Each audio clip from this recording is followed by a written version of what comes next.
The chain came apart under his blade with a sound like a snapped bone. The orc woman didn't move. Behind her, two small shapes pressed close, their wrists bound, their eyes too wide for the dark. One of the raiders shouted from across the clearing, "That cargo is mine!" Roan did not look up. He cut the second link, then the third. "Not anymore," he said. By morning, the road to his gate would carry more than he could turn away.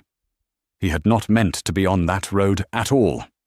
The farm sat at the end of a track that no one took twice. Broken fences, sagging roof, dead fields. Roan had bought it cheap because cheap was what he had, and because no one else wanted ground that had buried everything once already. He rose before the sun each day and worked until his hands ached. He could fix a fence, he could patch a roof, he could plant in dead soil if it came to that. He had done harder things. The work was not the hard part. The quiet was. His wife had been gone 3 winters. The fever took her in a week, fast and without mercy, and the bed had been too wide ever since. He did not say her name aloud any more. He had stopped expecting the floor of the house to creak under a second set of feet. Grief is not something that waits until you are ready. It comes when it comes, and then it stays. He kept one thing of hers, a smooth grey stone she had carried in her apron, worn round by a river neither of them had ever seen. He turned it in his pocket when his thoughts ran somewhere he did not want them. It was not comfort, not exactly. It was more like a hand on a fence post in the dark, something to tell him where he stood. The land didn't care that he was alone. It needed the same labour either way. He mended the near fence board by board, stone by stone, the way a man does when his hands need something to hold. He hauled water from the well at first light and watched the bucket break the black surface and come up cold. The ridge stood east of the house, dark against the rising sun, and he had learned not to look at it long. Things came down off that ridge. He preferred not to think about what. That morning, he had ridden out only for nails and salt. He took the long way, past the dry brush and the red rock, because the long way had no people on it. That was the whole of his plan. Buy what he needed. Say nothing to anyone. Come home before dark and eat alone, the way he had eaten for 3 years. Then he heard the chains. He should have ridden on. A wiser man would have. He sat his horse at the edge of the clearing and counted what he saw. A wagon. Iron rings bolted to its bed. Men with the easy cruelty of people who sold what breathed, and 3 figures chained in the open sun, one tall and still, 2 small and shaking. He looked at them for a long time. He did not decide anything. He simply got down off the horse and drew the knife he used for fence wire and walked toward the wagon as if he had every right to be there. The orc woman watched him come. Her eyes were steady, not pleading, not hopeful, just measuring, the way you measure a stranger before you know what he is. He knelt at the wagon bed and set the blade to the first link. Before the chains, there were the mornings, and the mornings were all the same. Roan woke in the dark, out of habit, not need. He lay still for a moment and listened to the house. A house tells you things if you have lived alone in it long enough. The settle of cold wood. The wind finding the gap above the door he had never gotten around to sealing. No other breathing. He had stopped reaching across the bed sometime in the 2nd winter. The part of him that used to reach had gone quiet, and he had not tried to wake it. He built the fire first. He had learned to do it without thinking. The kindling laid in a small cross, the coal from the night before, fanned until it caught. The flame threw light up the walls and made the empty room look almost lived in. Then he set 1 bowl on the table, 1 spoon. He had given the other away to a tinker who passed through, because 2 of a thing in a house meant for 2 was a hard thing to look at every day. The well came next. He hauled the bucket up, hand over hand, and watched it break the black surface and come back cold enough to ache. He drank standing at the lip of it, while the sky went grey in the east. The ridge stood there in the half-light, dark and patient, and he gave it the same short look he always gave it, and then turned his back. The land took the rest of the day. There was always more of it than there was of him. He mended the near fence where the frost had heaved the posts, working board by board, stone by stone, the way a man works when his hands need something to hold and his head needs somewhere to put itself. He cleared the dead growth from the south field. The soil came up grey and tired in his fingers. He had planted it once and watched nothing come, and he meant to plant it again, because trying was a kind of company. In the afternoon, the wind dropped, and the quiet got worse. The silence was the worst part. It was not peace. It was the absence of a voice he had known the shape of for 11 years. She had carried a stone in her apron, a smooth grey thing, worn round by some river, the kind of weight a stone has after it has been under water a long time. He had found it in the pocket after, when he was folding the apron to put it away, and he had not been able to put the stone away with it. Now it lived in his own pocket. He turned it sometimes when his thoughts ran toward the wide bed or the second spoon. It did not fix anything. It was just something solid to hold, and some days that was enough. People did not come out this far, and that suited him. The track to the farm was rough and led nowhere a man would want to be. Once a month he rode in for what the land could not give him: nails, salt, a little flour. He spoke to no one beyond the trade, paid in coin, and rode home before the light failed. That was the whole of his dealings with the world. He had decided that the world had taken what it was going to take from him, and that he would give it no further chances. He was wrong about that. He just did not know it yet. That evening he sat by the fire with the stone in his hand, and listened to the house say nothing back. Tomorrow he would need salt. Tomorrow he would take the long way, the one with no people on it. He did not yet know what the long way held. The first link gave, and then he was committed, whether he had meant to be or not. The orc woman knelt very still while he worked. She was tall, even folded down against the wagon bed, taller than any man in the clearing. Her hands were bound, but her eyes were not. They tracked the knife, then his face, then the men behind him, in that order. She said nothing. She did not need to. A person who has been sold learns to spend words carefully. The two small ones pressed into her side. Twins, near enough the same height that he could not tell which was older. Their wrists were rubbed raw under the iron. One of them made a sound, low in the throat, and the mother shifted to put herself between the child and the men. She did it without looking. She had done it before. "You are making a mistake," the raider said. He had come halfway across the clearing, a heavy man with a quirt and 3 others fanning out behind him. "That is 3 head of stock, paid for. You cut them loose. You are stealing from me." Roan kept his eyes on the chain. "They are not stock. Out here they are whatever I say they are."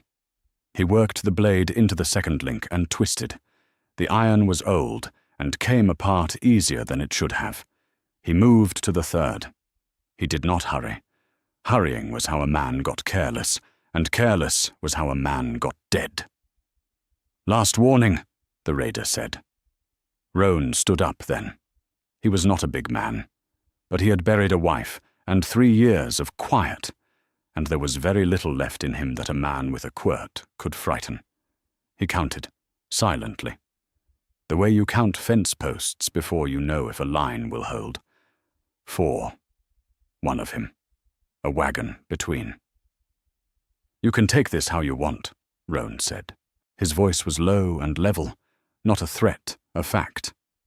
"I am cutting these chains.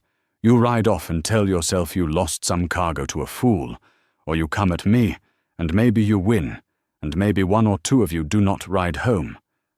That is the whole of it." The raider's eyes moved. To the knife. To the woman, risen now to her full height, which was a great deal of height. To the wide, empty land where no law would come, asking after 4 men who went missing on a road no one took. Something moved across his face. Not fear, exactly. More like arithmetic. He sold what breathed because it was easy, and this had stopped being easy. "She is not worth dying over," one of the others said quietly. The heavy man stood a moment longer. Then he spat in the dust and turned, and the calculation did not come out in his favor. "Keep the freight," he said. He climbed onto the empty wagon and took up the reins, and the four of them rolled out without looking back, the way men leave a thing they have decided to pretend they never wanted. Then the dust settled, and Roan was alone in an open field with 3 orcs he had just made his problem. He cut the last chain. The iron fell into the dirt. He stepped back and gave them room, because a freed thing needs room more than thanks. The woman rubbed her wrists. She looked at him for a long time, and what was in her face was not gratitude. It was harder to name. It was the look of someone who had stopped waiting for the floor to fall, and was not yet sure it would not. "Why?" she said. One word, low and careful. He had no good answer. He looked at the children, at their raw wrists, at the road the wagon had gone down. "Did not seem right," he said. "That's all." It was not all, but it was as much as he had words for.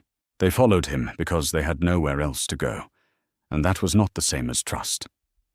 The walk to the farm took most of the afternoon. Roan went ahead on foot, leading the horse, and the woman came behind with a child at each side. She kept a distance he could have measured with a rope and never let it shorten. When he slowed, she slowed. When he stopped to let the horse drink, she stopped too, well back, and put her body between the children and his. He did not take it as insult. It was the sense of a creature that has learned what people are. He watched her without seeming to. She was tall, taller than the door frame would prove to be, with black hair gone matted from the road, and shoulders built for work the chains had not let her do. The children had her coloring and her wariness. One walked with a slight drag in the left foot, favoring it, and tried to hide the favoring whenever it caught him looking. The farm came up out of the dusk the way it always did, low and broken against the dead fields. He stopped at the gate. "This is it," he said, "such as it is." She looked at the sagging roof and the leaning fence and the dark windows, and something in her shoulders eased a fraction. A ruin was less frightening than a fine house. A ruin meant a man with nothing to guard but himself. He did not ask them inside. He opened the barn instead, the one structure with a sound roof, and forked down clean straw into the dry corner. "You can have this," he said. "Door bars from the inside. I will not come in at night." He set it down plain, like a fact about the weather. Then he stepped back through the door and left it wide so she could see he was not closing anything on them. She stood in the barn a long moment, reading it. The exits, the shadows. The man framed in the doorway with his empty hands hanging loose. The children pressed against her legs. The one with the bad foot looked at the straw the way a hungry man looks at bread. "What do you want?" she said. Her voice was low and careful, not a threat, a fact, the same flat steadiness she had used in the clearing.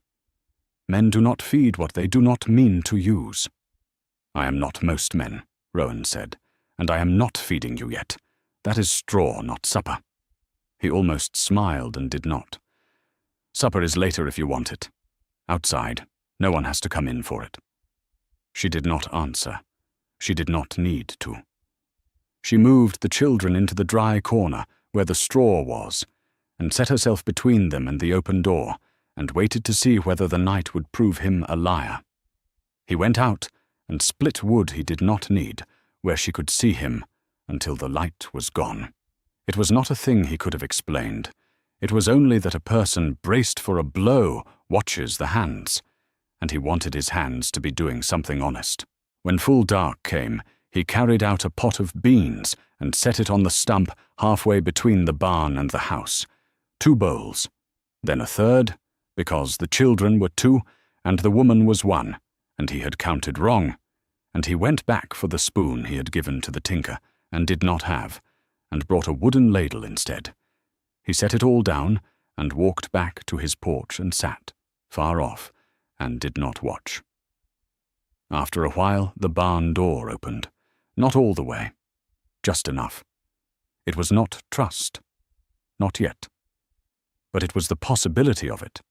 And out here, that was more than he had had in 3 years. They ate the beans in the dark, and in the morning they were still there, and that settled the first question. Rowan came out at first light to find the bowls washed and stacked on the stump, and the ladle laid across them, clean. He had not asked for that. He stood looking at it for a moment. It was not thanks. It was something more careful than thanks. It was a person showing she paid what she took. The woman stood in the barn door with the low sun behind her. The children watched from the straw, 2 pairs of eyes in the dark. "We will not stay long," she said. "When the small ones are stronger, we will go north. There is country up there that does not keep our kind in chains." She paused. "Until then, we do not take what we do not earn. Tell us the work." He thought about it. He was not a man who liked terms, but terms were a thing she could hold, and she needed something to hold. "Fence wants mending," he said. "Roof. The south field has to be cleared before I can plant it. I do the heavy of it. You do what you want of the rest, and I feed you for it. No one comes in the house. No one comes in the barn but you. That is the whole of the arrangement. And if we go through your things in the night, there is nothing in there worth going through," he said. And that was true, and she heard that it was true. She was quiet a moment. "Naylor," she said at last, just the one word. She did not offer a hand. A name was the most she was willing to set down between them, and she set it down the way you set down something you might have to snatch back. "Roan," he said. That was the whole of the bargain. No paper, no shake. 2 names and a list of work. They began that day. She could lift what 2 men could not, and she did it without being told twice, hauling the heaved fence posts upright while he drove the wedges home. They worked apart more than together, each watching the other from the tail of an eye. But the work got done, and work done is its own kind of talking. The children kept to the barn at first. By afternoon, the bolder of the 2 had crept to the edge of the yard to watch. He was small and thin, and had his mother's flat measuring look, and he held it on Rowan for a long time before something in it gave way to plain curiosity. "Is the well deep?" the boy asked. "Deep enough," Rowan said. "Are there fish in it?" "No fish, just cold water." The boy considered this with great seriousness. "There could be fish," he said. "You don't know." And he went back to the barn, satisfied, having won the point. Rowan stood with the wedge in his hand and felt something he had no name for. Not quite warmth. More like the first give in frozen ground, the part of the year where nothing has changed yet, but the change has started somewhere underneath. He did not let it show. He went back to the posts. That night he set out 3 bowls without miscounting, and a 4th he kept for himself, and he ate on the porch while they ate at the barn, the distance between them no shorter, but agreed upon now, which was different. The arrangement held. It was not a family. The word was far too large for what this was. It was 4 people on a broken farm, keeping a bargain, and for now that was enough. Trust did not arrive. It was built the way the fence was built, 1 post at a time, and it took about as long. On the 3rd day, Rowan left a strip of dried meat on the stump and walked away without a word. It was gone within the hour. He did not mention it, and neither did she. But the next morning, there was a row of the south field cleared that he had not cleared himself. The dead growth pulled and stacked in a neat line. A trade made without either of them, naming it a trade. On the 4th day, the smaller twin would not put weight on the bad foot at all. Rowan saw it from across the yard, the boy hopping and then sitting hard in the dust, and the way Nyla's face went still when she lifted him. She unwound the rag around his ankle.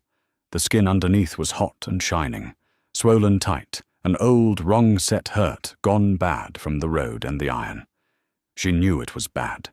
She did not know what to do about it, and not knowing was a thing she clearly hated. Roan went into the house and came back with what he had. Clean cloth, a jar of the grey salve he kept for the horse's legs and his own split knuckles, a basin. He set them on the stump and stepped back, the way he set everything down, plain and at a distance. "Soak it warm," he said, "twice a day. The swelling has to come down before the foot can set right. The salve draws the heat." He paused. "I can show you, or you can do it. Your choice." Nyla looked at the jar a long moment. Then she carried the boy to the stump herself and set his foot in the warm water and watched Rowan's hands while he showed her once how to work the salve in without pressing the tender center. After that she did it. She did not hand the child to him, but she let him stand close enough to show her, and for her. That was a great distance crossed. The boy bore it with his jaw set, and to take his mind off it, Roan asked him a question. "What is your name?" "Tomich," the boy said. "That one is Isa." He pointed at his sister, who was up a fence post, watching like a cat. "She is older by a little. She says it is by a lot, but it is by a little." "It is by a lot," Isa said from the post. "You were both born the same day," Tomich said, with the patience of a much-wronged man. Mother said, "That is not a lot." "It is a lot if I came first." Roan said nothing. He let it run. There was no fixing an argument like that, and no need to, and a child arguing about minutes was the sound of a child who had stopped, for a moment, being afraid. That was worth more than winning. By the 6th day the swelling had gone down. Tomich put weight on the foot and grinned like he had invented walking. Isa pretended not to care and watched him the whole time. That evening Nyla washed the basin and the cloth and set them back on the stump, clean, the way she returned everything. But this time she did not go straight back to the barn. She stood at the edge of the porch light, just outside it, and looked at him for a moment. "You did not have to," she said. "No," Roan said. "I didn't." She nodded once, as if that were the right answer, the only honest one, and went back to the barn. He sat a while longer with the stone in his hand, and turned it over and did not think about the wide bed at all, which had not happened in 3 years. The frozen ground had given a little more. He could feel it. He did not say so.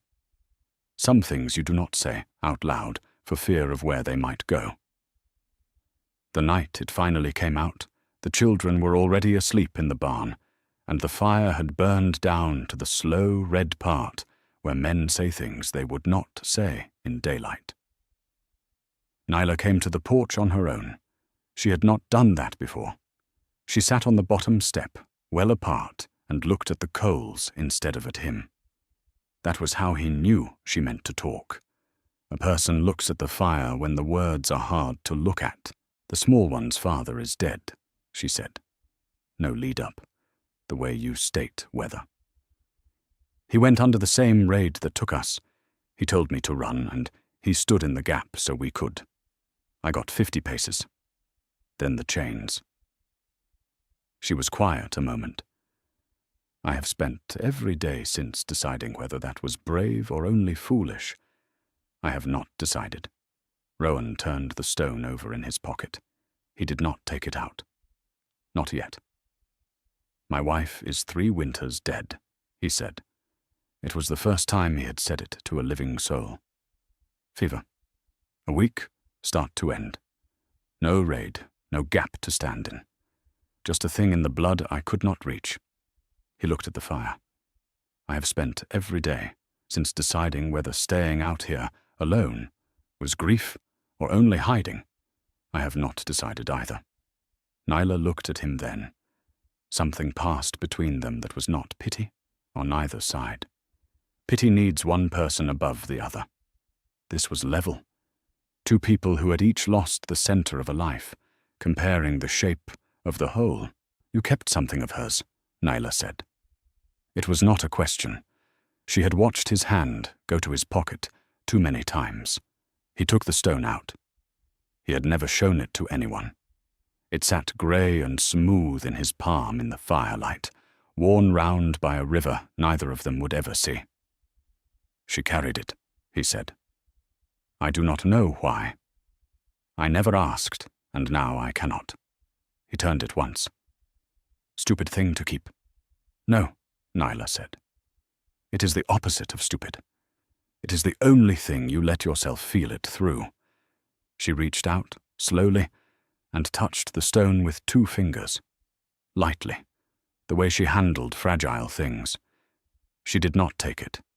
She just touched it and gave it back to the keeping of his hand. We carry stones, too. Different stones.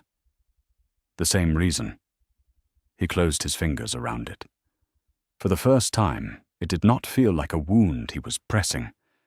It felt like a thing that could be set down and picked up again by choice. He did not say so. They sat a long time after that, not talking, the fire going to ash between them. The silence was not the bad kind anymore, the kind that had filled his house for 3 years. This was the other kind, the kind 2 people make together on purpose. North, he said at last. You still mean to go. When the small ones are strong. She paused. Tomek walks now, grins like a fool about it. He does. That is your doing. That is the salve, Rowan said. It is not the salve. She stood, all of her, tall against the dying light, without any of the wariness that had been in her since the clearing. I know the difference now between a man who feeds what he means to use and a man who does not. You taught me there was a difference. That is not nothing. She went back to the barn. He sat with the cold stone warming in his fist and understood that the part of him braced for years had, somewhere in these weeks, gone quiet. He had not noticed it go. That was how he knew it was real. Grief does not announce its leaving. It just, one night by a low fire, is a little less than it was. The official came on a Tuesday, alone, on a tired grey horse, and he did not look like trouble. That was the thing about trouble. It rarely announced itself. Rowan saw the dust on the track before he saw the man. He set down the hammer and walked to the gate and stood there, the way you stand when you want a thing stopped at your line. Behind him, in the yard, Nyla went still. The children went into the barn without being told. They had learned that much already. The man drew up at the gate. He was middle-aged and dusty, and carried a leather satchel of the kind that holds papers, not weapons. He looked at the mended fence, the cleared field, the smoke from the chimney, and then at the tall figure standing in the yard, and his face did a small careful thing that was not quite surprise. Land office, he said. Routine ride. You are the new holder out here. He did not make it a question. He had the deed numbers already. I am, Rowan said. And those. The man nodded toward the barn, toward Nyla, who had not moved. There is no law against hiring labor. There is paper, though, for housing folk of their kind, on registered ground. Counts. A head tax, some places. Depends who is asking. He pulled a stub of pencil from the satchel. I am only asking what is here. That is the whole of my job. I write down what is, and I ride on. Rowan thought about lying. It would have been easy, and it would have been a mistake. A lie is a thing a man can come back and pull on later. A woman and 2 children, he said. They work the land. They eat what they earn. They harm no one, and they are leaving north before winter. The man wrote it down. He did not editorialize. He looked once more at Nyla, at the level way she held his eyes. Not a threat, just a fact of standing. And something in him seemed to decide she was not his concern. For what it is worth, he said, closing the satchel. I do not much care who breaks ground out here, so long as the ground gets broken. He gathered the reins. Then he paused, and for the first time, his plain, official voice dropped into something lower. The voice of a man giving a warning he is not paid to give. "There is a company been asking after a lost shipment," he said, "down at the river crossing. 3 head, they say. A woman and 2 young." He let that sit. "I do not know that it is anything to you. But they are not the land office, and they do not write things in a book. If it were me, I would want my fences high and my people close before they ride this way." Rowan said nothing. The cold needle was already at the back of his neck, the kind that warns you when something is coming. "Obliged," he said. The man touched his hat and turned the grey horse and rode back the way he had come, growing small against the dry brush. Rowan watched until the dust settled. Nyla came up beside him at the gate. She had heard. He did not have to tell her. "The same ones," she said. Not a question. Maybe just men like them." He looked east at the ridge, where things came down. "Either way they are coming." She was quiet a moment. The level steadiness was still in her, but under it, for the first time since the clearing, he saw the old braced thing wake back up. "Then we do not run," she said. "No," Rowan said. "We do not." It was the first time he had said we, and meant the 4 of them. He noticed it. He did not point it out. "Some things you keep, like a stone in a pocket, until you are sure of them." They came on the 3rd morning after the official, and there were more of them than the road had ever carried at once. Rowan counted from the porch, 12 riders, maybe more, strung out along the track in no hurry, which was its own kind of threat. Men in no hurry are men who think they have already won. At the front rode the heavy man from the clearing, the one with the quirt, and beside him a leaner figure who sat his horse like he owned the dirt under it. Rowan did not run for anything. He had learned in the army that the man who reaches first in the dark is rarely the one who walks away. He set the stone in his pocket and walked down to the gate and stood at it, hands loose and empty. Nyla came out behind him. He had not called her. She came anyway and stood at his shoulder, all of her height, and the morning sun put her shadow across the gate longer than the fence. Then Tomek and Isa came too, small and silent, and Nyla moved without looking and put them behind her legs. The 4 of them made a short line at the gate. It was not much of a wall, but it was the whole of what they had, and they put it where it could be seen. The riders drew up. The lean man let the quiet stretch. He was good at it. "You have something of ours," he said at last. "A woman. 2 whelps. Cargo, signed and paid. We do not let cargo walk off." He smiled without any warmth in it. "Hand it over and we ride. Simple as that. No one needs to bleed over freight." "They are not freight," Rowan said. "And they are not yours. You lost them on a road, fair, the way a careless man loses anything. I bought them. You stole them. There is no paper in the world makes that clean." Rowan's voice did not rise. "They live here now. They leave when they choose, north, on their own feet. Not in your chains." The lean man looked at him a long moment, and then past him, at the orc woman who had not moved and did not look away, and at the 2 children behind her, and something in his face hardened into figures. He was counting. The fence, the house, the 1 man. The numbers were good.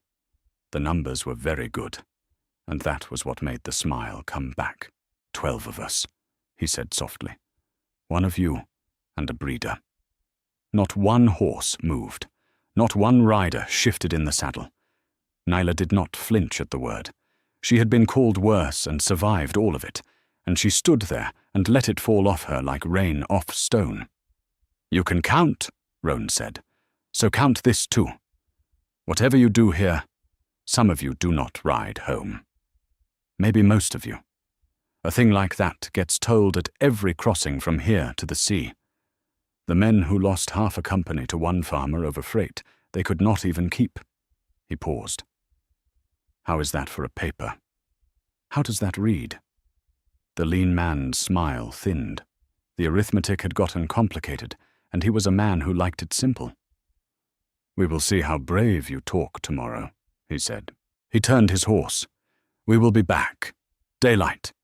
Bring it out yourself, or we come through the fence and take it, and then there is no walking off north for anyone. They rode back down the track and made camp in plain sight, just past the ridge, where the smoke of their fire could be seen from the yard. A pressure, set where it would be felt all night. Roan watched the smoke. Naylor watched it beside him. Tomorrow, she said. Tomorrow, he agreed. And the night came down with the fire still burning out past the fence, and neither of them slept. The raiders came at first light, and so did the others, and only one of those two things had been expected. Roan stood at the gate as the dust rose on the track. Naylor stood at his shoulder. The children were in the house this time, behind a barred door, because some lines you hold yourself. The 12 riders came on at a walk, the lean man at the front, sure of his numbers, sure of the morning. Then his horse stopped, and he was not looking at the gate anymore. He was looking past it, east, at the ridge. Roan turned. They came down off the high ground, the way water comes down a wash, without hurry, and without a sound a man could fix on. Orcs. Mounted and afoot, spears and old iron and faces painted for a thing they had ridden a long way to do. Roan counted out of habit, and stopped at 40. 40 warriors strung along the ridge, and at their head a grey-haired one with a scar that split an eyebrow, who rode straight for the gate and never once looked at the raiders. Naylor made a sound he had not heard from her. Low. Cracked open. My mother's people, she said. The road north. Word travels the road north. She had sent no message. She had not needed to. A freed thing, walking free where the chained are counted, is its own message, and it had run ahead of her up every crossing to the sea. The grey-haired warrior reined up at the fence. He looked at Naylor a long moment, taking the count of her, the children's faces at the window, the mended fence, the man beside her with empty hands.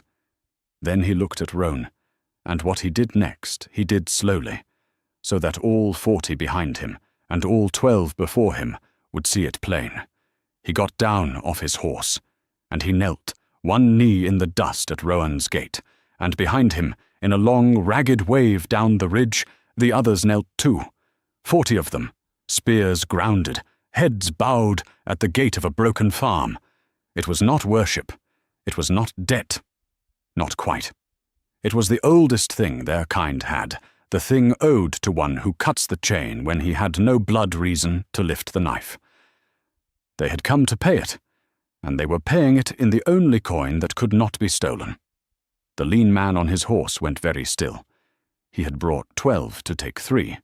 He sat now before 50-some, and one farmer and a woman at her full height who was not afraid of him, and never would be again. Something moved across his face. Not fear, exactly. The recognition that this was a different kind of ground than he had ridden onto. He was a man who liked his arithmetic simple, and there was nothing simple left here. There was no number in it that came out his way. He pulled his reins. Freight is not worth this, he said, to no one, to himself. The quirt hung useless in his hand. No, Roan agreed. It never was. The raiders turned their horses. They went back down the track, at a walk that wanted badly to be a run, and would not let itself. 12 men carrying the story Roan had promised them, the one that would be told at every crossing, the one where they rode away. Then it was quiet. The grey-haired one rose and put his fist to his chest and said a word in a tongue Roan didn't know, and didn't need to. Some things you understand without the words. Naylor was weeping without sound, the way the very strong weep. Roan stood with the stone in his pocket and his empty hands at his sides, and understood that he had cut one chain on a road weeks ago, and had no idea, none at all, how far the cut would run. Spring did not arrive all at once. It came the way trust had come, a little at a time, until one morning the south field was green, and no one could say which day it had turned. The road north stayed a road north. Nyla did not take it. Her mother's people made their camp out past the ridge, where the raiders' fire had once burned, and the smoke that rose from it now was a different kind of smoke. Some of them moved on with the season. A handful stayed within a day's ride, close enough that the farm was no longer a farm at the end of a track no one took. Now there were riders on that track who came in peace, and that was a thing Rowan was still learning to leave his hands easy about. The field he had planted came up. He had planted it once before and watched nothing grow, and he had told himself trying was a kind of company, and it turned out he had been right twice over. The seed took. So had the rest of it. Tomek ran the whole farm now on 2 good feet, and told anyone who would hold still a story about a fish in the well that grew longer every telling. By the end of spring the fish was the size of a horse, and had opinions. No one corrected him. Isa corrected the details, and not the fish, which was its own kind of believing. They slept in the house now. The barn was for the horse again. It had happened without a day you could name, the same as the field. He set 4 bowls at the table without thinking, and then 5 when the grey-haired warrior rode in, and the counting that had once been a wound was just counting now. He had given a spoon away once, because 2 of a thing in a house meant for 2 was hard to look at. He bought new spoons in town, and did not flinch buying them. One evening Nyla found him on the porch with the stone in his hand. She sat beside him, not on the step now, beside him, and that was its own small map of how far they had come. "You still carry it," she said. "I do." He turned it over. It was the same grey stone, worn round by a river neither of them would see. But it did not sit in his palm the way it used to. It had been a thing he held, so the grief would have somewhere to live. Now it was just a thing she had loved, kept by a man who could finally hold it without bleeding. The weight had changed, the stone had not. He had. She would not mind, Nyla said. You keeping it, and the rest of this. No, Rowan said. I do not think she would. It was not a family. The word was too small and too large at once for what it was. It was a man and a woman, and 2 children, and a stone, and a green field, and a camp of kin past the ridge where a cruel fire used to burn. It was built from the pieces that were left, the way he had built the fence, board by board until it held. He put the stone back in his pocket. Not to hide it, just to keep it, the way you keep what matters close, where your hand can find it in the dark. The sun went down, gold over the field he had been told would never grow. Tomek was telling Isa about the fish. The fire past the ridge was a friendly light now. For a long time, Rowan sat and didn't say anything, and for the first time in 3 years, the quiet did not feel like something missing. It felt like something kept. By midsummer, the farm at the end of the track no one took was a place people came to on purpose. It was a small thing, as places go. A mended fence, a green field that had been told it was dead, a house with a worn step where 2 children ran in and out all day, and a stone on the sill that a man had finally set down somewhere he could see it instead of carrying it like a wound. Nyla worked the near rows in the long gold light. Tomek and Isa chased each other around the well that had no fish, and to hear them tell it, a great many. The grey-haired warrior had taught Tomek to sit a horse, and the boy fell off it daily and got back on daily, which was its own small lesson nobody had to name. In the evenings they ate together, all of them, more bowls on the table than Rowan had owned in years, and the talk ran easy, and the quiet between the talk was the good kind. He had built it from the pieces that were left. He had not known, that morning on the road with a knife in his hand, that a single cut could grow a whole green thing. He knew it now. Some seeds you do not know you have planted until they come up. He stood at the gate one last time as the sun went down, the way he had stood at it, the day the chains came, the day the official came, the day 40 warriors knelt in the dust. The gate was just a gate now, a line between what was his and what was not, and what was his had gotten larger and warmer than he had ever meant to let it. But the world beyond the fence had not finished moving. Far off, where the track met the open country, a rider sat a horse against the last of the light, just one. Watching the farm, or only resting, there was no way to tell at that distance.